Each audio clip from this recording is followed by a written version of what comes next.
Now, as we've been saying, Harvie Passage on the Bow River has become a popular spot for people to beat the heat. But neighbors say the high traffic comes with a cost. They say more and more garbage is being left behind this summer and that it's time for action to deal with the problem. Fiona Mackenzie is a longtime Inglewood resident. She's seen the mess at Harvie Passage. She's even gone and picked up trash there as well. Fiona joins us now on the line. Good morning. Hi, good morning, Loren. Thank you very much for doing this. And gee whiz, for picking up trash. That's above and beyond. Can you describe what you've been seeing at Harvie Passage lately? I sort of can't not pick it up. It's hard to see it and walk by it. Basically, I just see it getting worse and worse. Like, I've lived here 25 years, and especially over the last couple of years, just so much garbage, like from diapers to shoes to wipes, cigarette butts, cups, those plastic rings from the beer cans.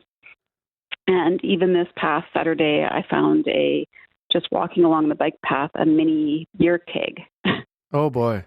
Someone just dumped there. Yeah. Well, that's quite the range from diapers to mini beer kegs. So that says to me there's sort of a range of people leaving stuff behind, which is, it's extremely undesirable, to put it mildly. What's happening down there, do you think, that's leaving the mess? I think a bunch of different things is going on. There's large groups of people,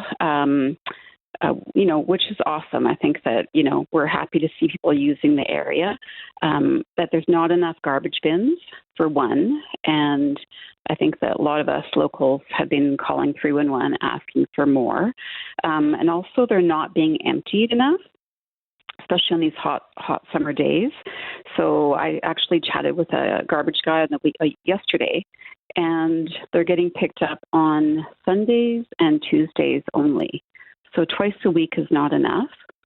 And then I think also another part of the issue is people are drinking.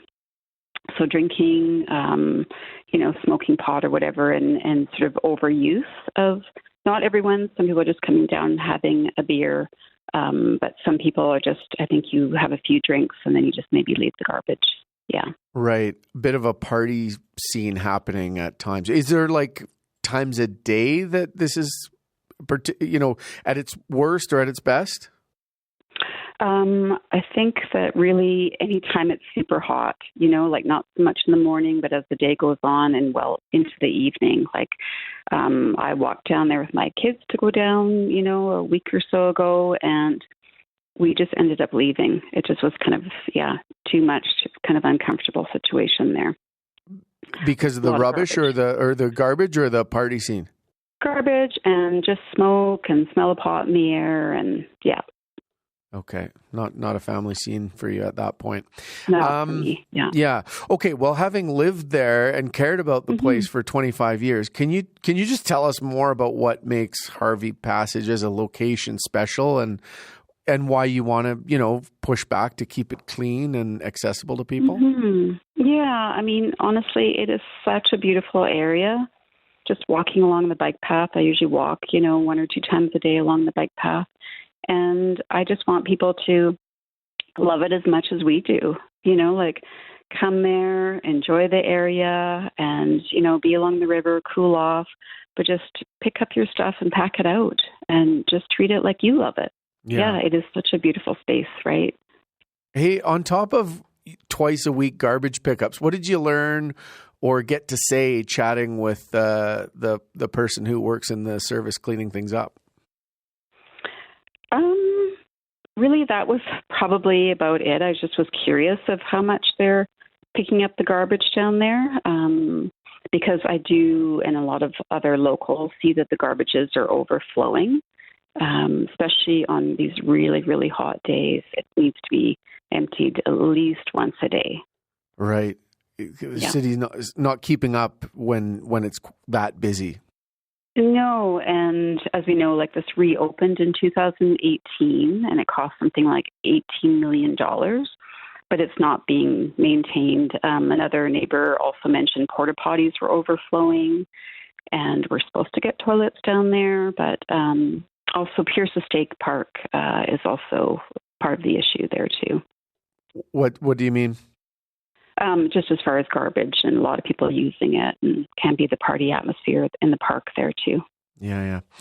Well, how do you see the neighborhood response to it at this point?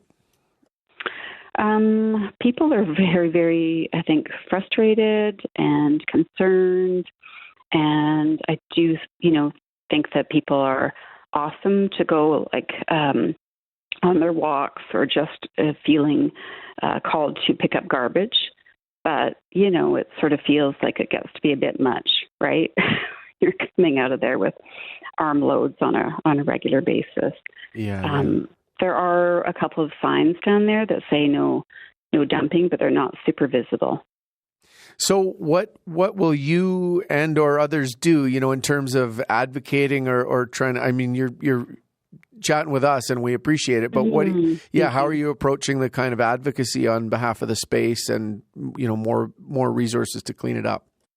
Yeah, definitely, calling 311. I did talk with the bylaw person the other day just to say, can you guys be down there, be more visible, especially in these hot days, right? Like mostly educating people and, of course, like finding if need be. That would be, I think, one of the main things. And asking for more garbage bins is a big part of it, too. And then another thing, Loren, is EMS is often down there. So, again, this weekend, EMS was down there, and people have run into problems. I don't know necessarily what the issue there is, if it's drinking or what, but the fire trucks, EMS is down there, and I think if they had bylaw or a peace officer down there, they could sort of be monitoring the situation to keep people a little bit safer. Are you still able to enjoy this spot you love so much? In the mornings. In the fall or, cooler days, I just tend to not want to go down there. It really makes me sad walking down there, and I just don't really understand the mentality of just leaving your stuff. Yeah. One of the things the city has done is brought in a life jacket lending sort of portable thing there by the river, which I think is really great to keep people safe, because lots of children go down the rapids and stuff too. But that is one idea, sort of, I think, well, if you have a young person down there lending life jackets, why not have, employ young teenagers to go down there and maybe pick up the garbage 3 hours a day or something. Yeah. Well, I really and truly hear you saying you want people, lots of people to enjoy it, just in a better way. So, thank you for the conversation this morning, for sharing these concerns publicly. I hope it makes a difference. Yeah, me too. Thanks so much for the opportunity, Loren. All right. Take care, Fiona. Good day. Thanks so much. That's longtime Inglewood resident Fiona Mackenzie. We reached out to the city for comment, and they sent us a statement saying the issue is on their radar, and both CPS and bylaw have attended the area to patrol. Calgary. Hi, I'm Loren McGinnis. And I'm Angela Knight. This is the Eye Opener podcast for Monday, July 29th.